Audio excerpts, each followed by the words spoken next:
เมื่อยในการเดินทางก็สิได้พักกันแล้วเนาะ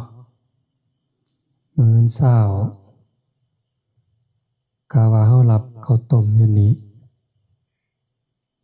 แล้วก็ออกไปจังหันวัดไตรสิกขา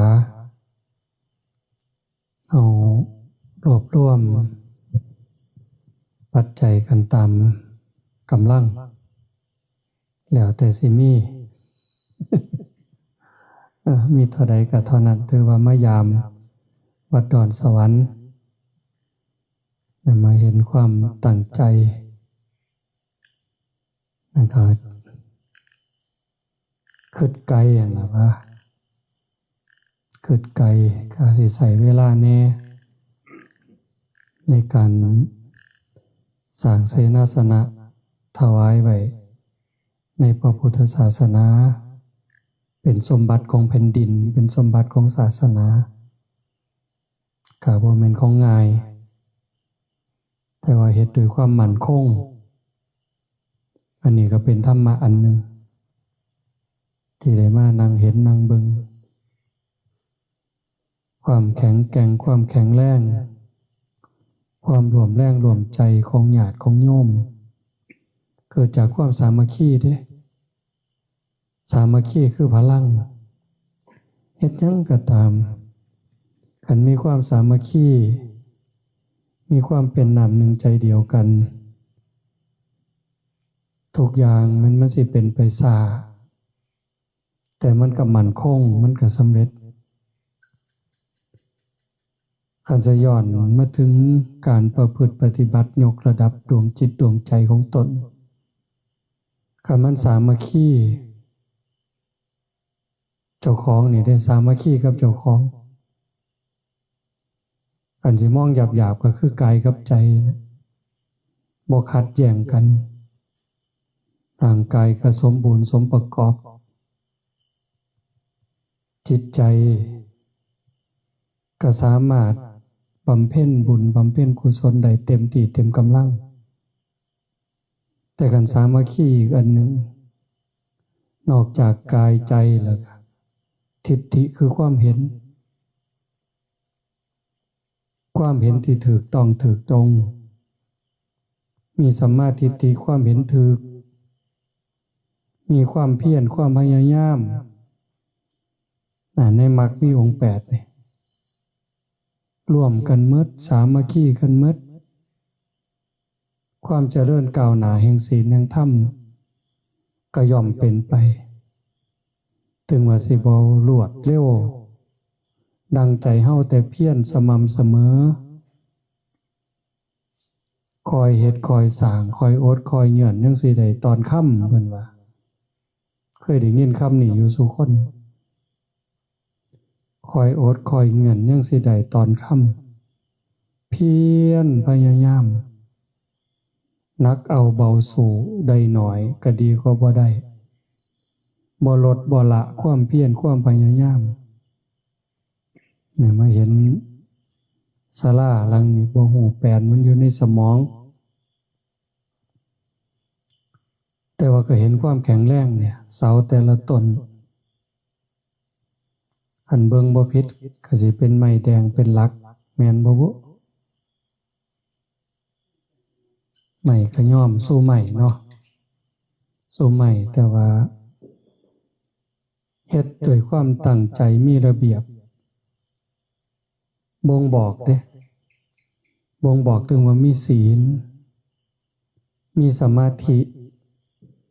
มีปัญญาบ่แม่นเว้าเล่นเด้อครูบาเด้อเบิ่งจังซี่มันก็ฮู้คนสิพัฒนาได้บ่ได้เบิ่งตั้งแต่บาดยางก็ฮู้แล้วบ่แม่นเล่นเด้เบิ่งตั้งแต่บาดยางนี่คนผู้นี้สิเจริญบ่เจริญมั่นคงบ่มั่นคงสิฝึกอีกหน่อยปานใดฝึกอีกหลายปานใดฝึกได้บ่ได้มันก็พอมองออกจังซั่นเฮาเฮ็ดหยังก็คือกันบ่แม่นเว้าเล่น กิริยาท่าทางคำปากคำเว้าญาติโยมพอออกไม่ออกก็คือกันความโชคดีบ้านกุดจานเป็นบ้านที่มีศรัทธาอยู่เบื้องต้นแล้วบ้านกุดจานบ้านน้องโบซิมบ้านไก่เลื่อนเคียงถิ่นฐานเมืองอีสานตอนบนอีสานเหนือสกลนครสิว่าตั้งแต่มานครพนมสกลนครหนองคายอุดรบึงกาฬเลยไปเนี่ยเป็นดินแดนที่ครูบาอาจารย์หลวงปู่หมันเดินธุดงค์บ่มจิตบ่มใจแล้วก็สอนลูกหลานลูกศิษย์ลูกหาทั้งพระทั้งโยมได้ซึมซับศีลธรรมจากหลวงปู่จากลูกศิษย์ลูกหาเป็นพันๆองค์หมื่นๆองค์มีอยู่สู่บ้านสู่ตำบลแล้วก็เอาจริงเอาจังมรดกนั่นก็ยังตกทอดมาฮอดลูกฮอดหลานอยู่ประกอบกับรุ่นหมู่เฮานี่อยู่ไกลหลวงพ่อใหญ่หลวงพ่อสมภพบ้านกุดจานก็เป็นบ้านลักๆที่ไปค้ำมาแต่ต้นตั้งแต่นิเพศมาไตรสิกขาพอสิมีวัดป่าดอนสวรรค์ก็แห้งแต่คักแล้วเนาะหอมแห้งหอมใจสมัครสมานสามัคคีเป็นปฏิรูปประเทศอันสมควรนะเพิ่นว่าจังซั่นเด้อริยยะตเนปัจจาชาโตทุลโภโลกัสสมิงสิได้เกิดในอริยแผ่นดินที่มีศีลมีธรรมมีครูบาอาจารย์จูงเข้าสู่คุณงามความดีจูงเข้าสู่ศีลสู่ธรรมนะมันเป็นลาภเป็นประเสริฐแล้วพอออกไม่ออกญาติโยมอันสิเว้าให้มันได้กำลังใจกับบ่แม่นแต่ไทเมืองสกลเด้ไทเมืองศรีสะเกษไทเมืองอุบลได้ยินข่าวหูบ่หนวกตาบ่บอดได้ดันด้นมานำกันจังซี่ก็ถือว่าเป็นผู้บ่อาภัพถือว่าเป็นผู้บ่อาภัพใครตั้งหน้าตั้งตาเห็นหน้าเห็นตากันส่วนหนึ่งก็ดีใจตามภาษาคำปากคำเว้าว่าดีใจที่ได้เห็นหน้าเห็นตากันแต่ว่าอีกมุมหนึ่งก็ต่างคนก็ต่างสุดโทรมลงไปบ่งบอกถึงว่าเกิดมาโดนบ่ได้ว่าเฒ่าดอกว่าเฒ่ามันเป็นยังบ่ค่อยสบายใจคันว่าเกิดโดนมันพอฟังก็เลยเห็นหล่องรอยริ้วรอยของการใส่ชีวิตมาโดนเขาใส่ชีวิตมาโดนแล้วได้ประโยชน์หยังแน่จากการใส่ชีวิตมาโดนอันนี้ก็เป็นเรื่องที่เราต้องถามเจ้าของกิเลสมันลดลงบ่เบาบางลงบ่ความโลภก็ตามความโกรธก็ตามความหลงก็ตามความอิจฉาริษยาก็ตามมันลดลงคือมันทอเก่าคือมันแข็งแห้งกว่าเก่าความโลภอ้วนกว่าเก่าดุดันกว่าเก่าบ่ความโกรธความแค้นดุดันกว่าเก่าบ่ความหลุ่มหลงยึดติดในสิ่งใดสิ่งมีสิ่งเป็น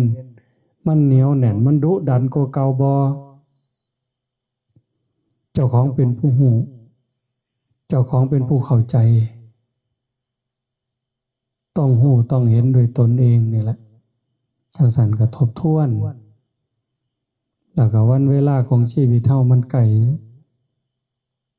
อีหลีอยู่เด้แม่นบอกแม่ออกว่ามันไก่อีหลีอยู่เด้กันว่าชีวิตคนในยุคเข้าเนี่ย70 กว่าปี74 75 ปีโดยประมาณเฉลี่ยอยู่บนนี้ คันเฮาผู้เลย74ไปแล้วห้วยมันกายบ่เนี่ย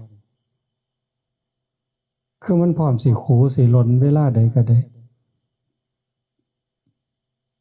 หน่าใจหายอยู่เด้เบิ่งจังหนึงมื้อวานช่วง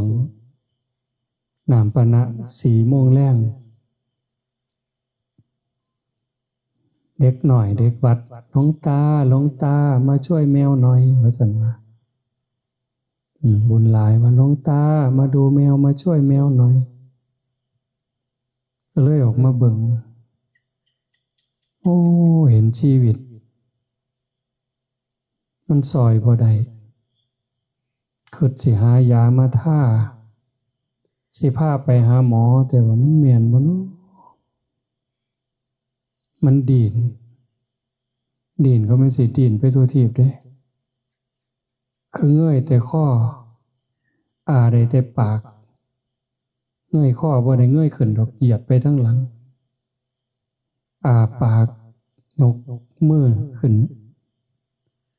แต่เบิ่งสีในปากมันสีดลง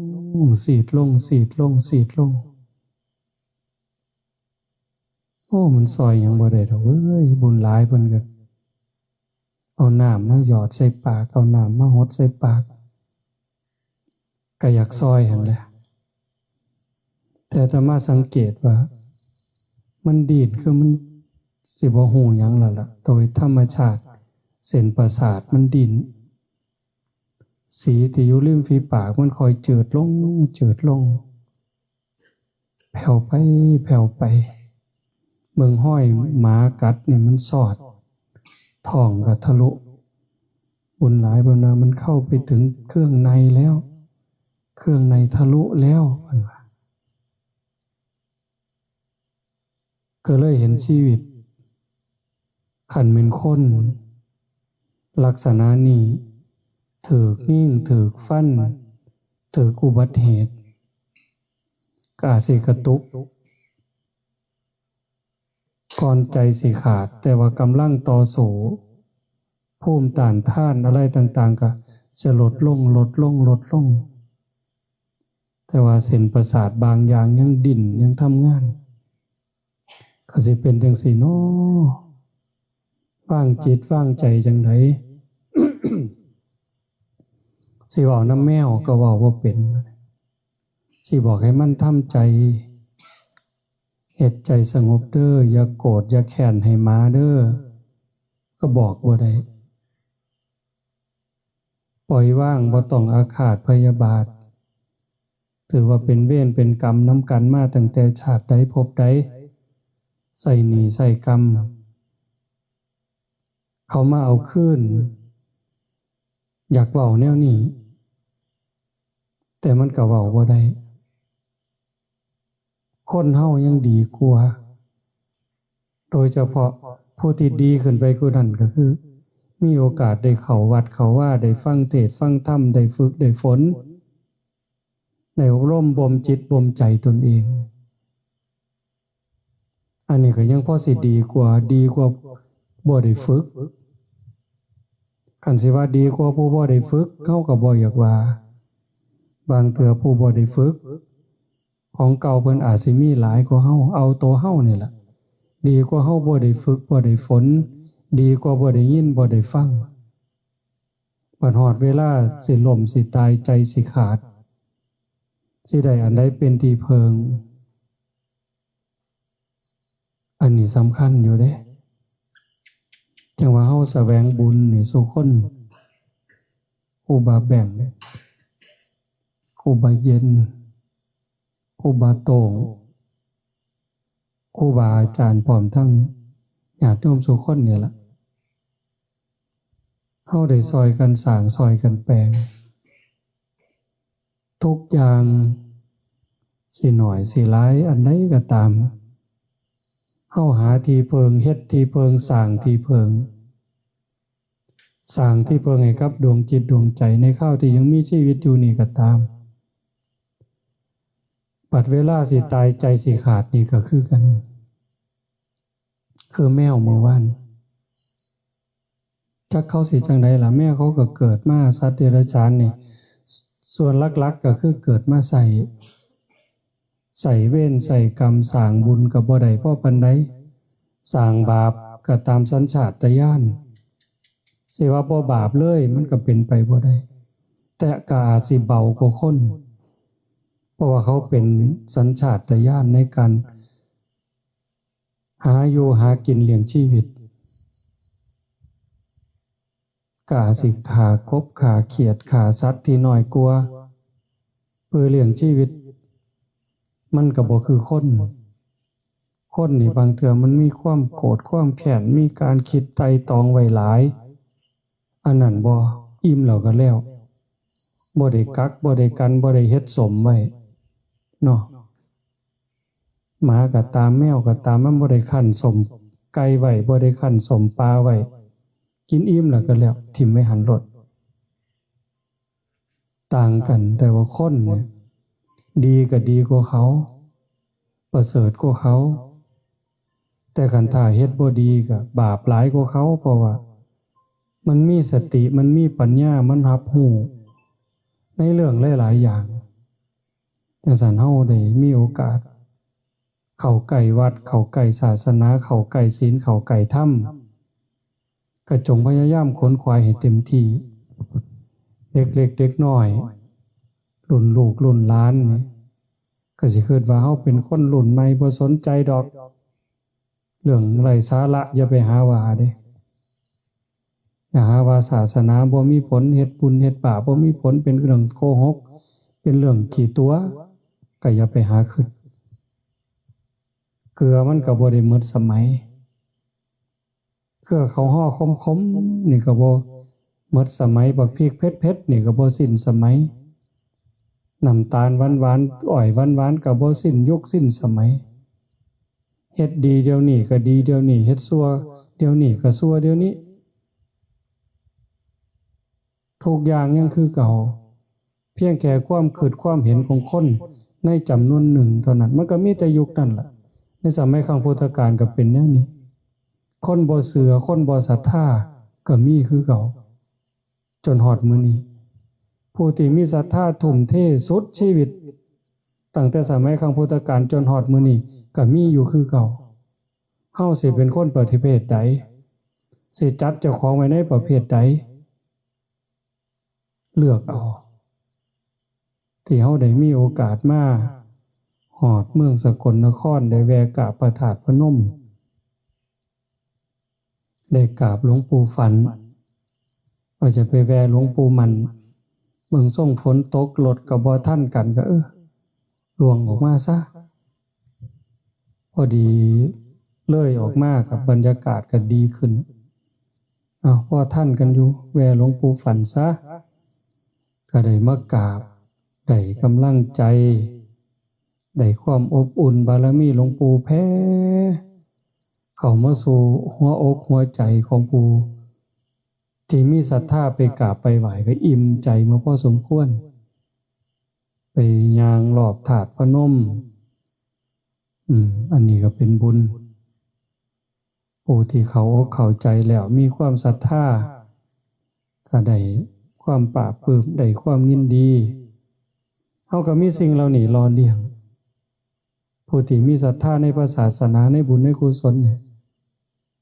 ก็ได้ความอิ่มอกอิ่มใจจากการกระทำคุณงามความดีโดยกายโดยวาจาโดยใจนี่เด้เป็นเครื่องหล่อเลี้ยงดวงจิตดวงใจอันนี้ก็คือที่เพิง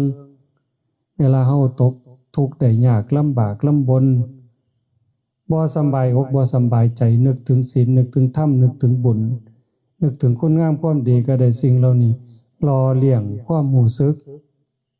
ยิ่งการได้ยินได้ฟังคำปากคำเว้าครูบาอาจารย์องค์ใดก็แล้วแต่ได้นำมาคบคิดพิจารณาก็ได้ปลดได้เปลื้องได้บรรเทาความทุกข์ในจิตในใจมื้ออื่นนี่เป็นวันวิสาขะวันวิสาขบูชาวันคล้ายวันประสูติวันตรัสรู้วันปรินิพพานขององค์สมเด็จพระบรมศาสดาสัมมาสัมพุทธเจ้าเฮาสิฉลองแบบใดสิเฉลิมฉลองวันวิสาขะแบบใด อันนี้คือไหวบ่ล่ะบ่แม่นว่าสิเฉลิมฉลองแล้วไปหารถแห่มาคือเขาก็บ่แม่นเด้สิเฮ็ดใจเจ้าของให้มันสำบายแต่เช้าตั้งแต่ตื่นขึ้นลองเบิ่งตั้งแต่รู้สึกตัวตื่นขึ้นปั๊บโอ้มื้อนี้เป็นวันวิสาขะวันที่พระพุทธองค์เพิ่นประสูติตรัสรู้ปรินิพพานเฮาสิบูชาคุณของพระองค์โดยการรักษาใจของเฮานี่ให้มันสำบายที่สุดมีรอยยิ้มมีความเมตตา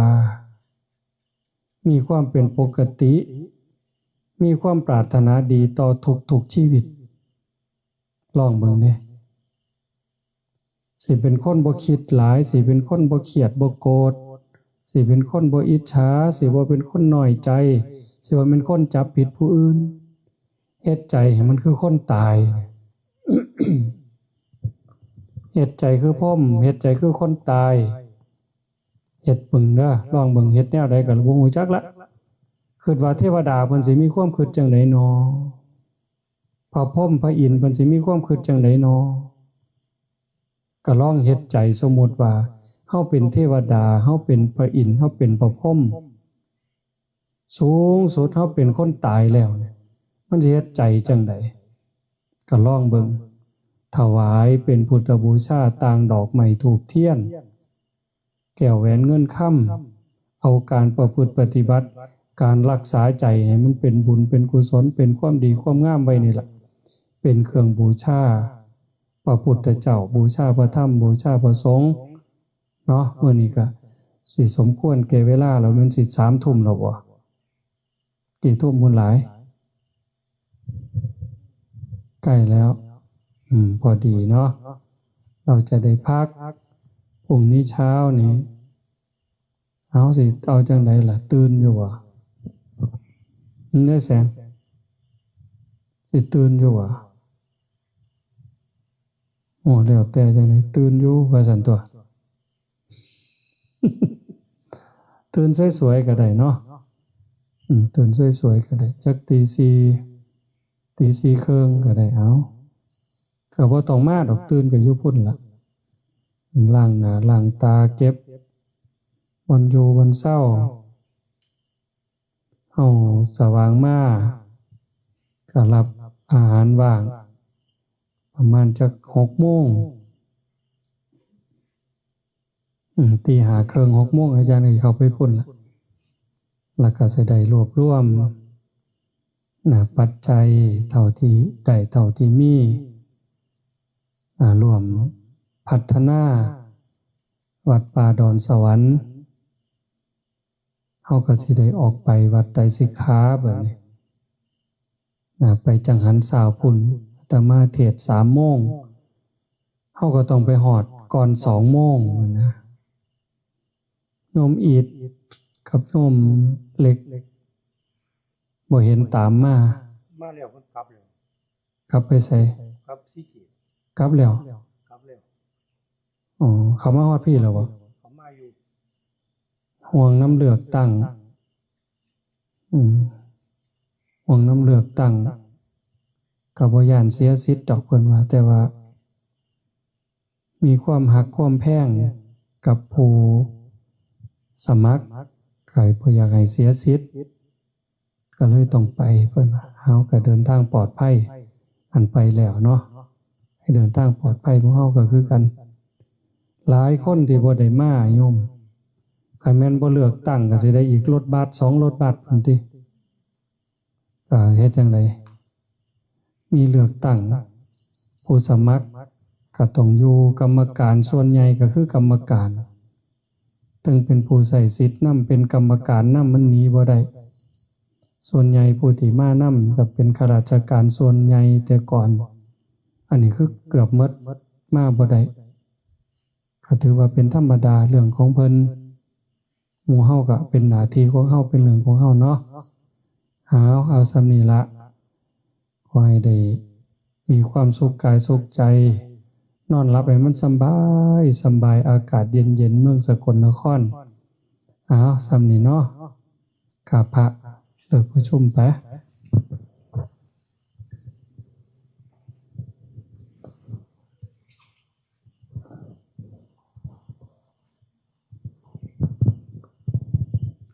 เยี่ยมกราบ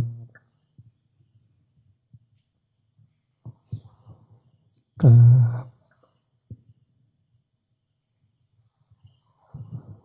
กราบ